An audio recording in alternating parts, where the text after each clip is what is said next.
Hi, today I'm taking a look at John the Baptist's message, and in particular, a couple passages from Matthew and Luke that detail an incident where Sadducees and Pharisees came to see John speak, and also in Matthew it says to be baptized.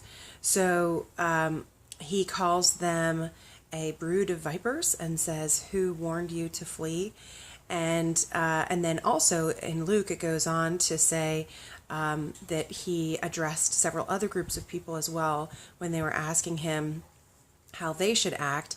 He was castigating everyone, in particular the Pharisees and Sadducees, for their belief that they were going to be saved based on their heritage. And then he also explained to everyone that it was important that their life show evidence of their repentance in the form of turning from sin rather than just a simple remorse.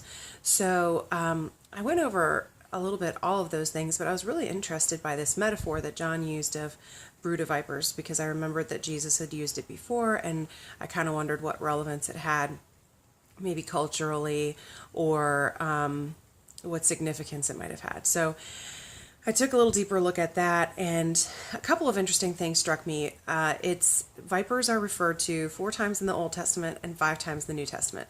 And one of the 5 times in the New Testament was a literal time when a viper bites Paul on the hand, and he is making a fire, and a viper was hiding in the firewood and comes out because of the heat. So that actually gives us a really interesting glimpse into people's perception of vipers at that time. They thought of them not only as deadly, but also as devious, that they would hide and wait for a victim. And also, it was pretty common practice for farmers to burn their old crops before planting. And when they did that, as the fire kind of engulfed the crops and would get closer to the dens of snakes, snakes would be seen fleeing from the fire, and many times their efforts to flee would be too little too late, and they would be consumed by the fire. So that has a lot of relevance for these Pharisees who are not relying on the salvation of God. They're relying on themselves to perceive a time when they can not perceive a time when they can get out on their own, but they're thinking works are going to save them.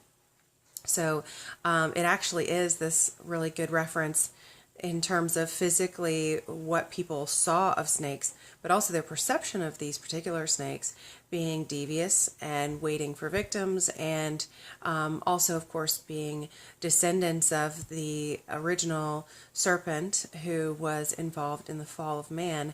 It actually implies that they are possibly even children of the devil. So it was a huge insult to them to call them a brood of vipers. And so it's interesting to me that both John and Jesus used that as a metaphor in their ministry.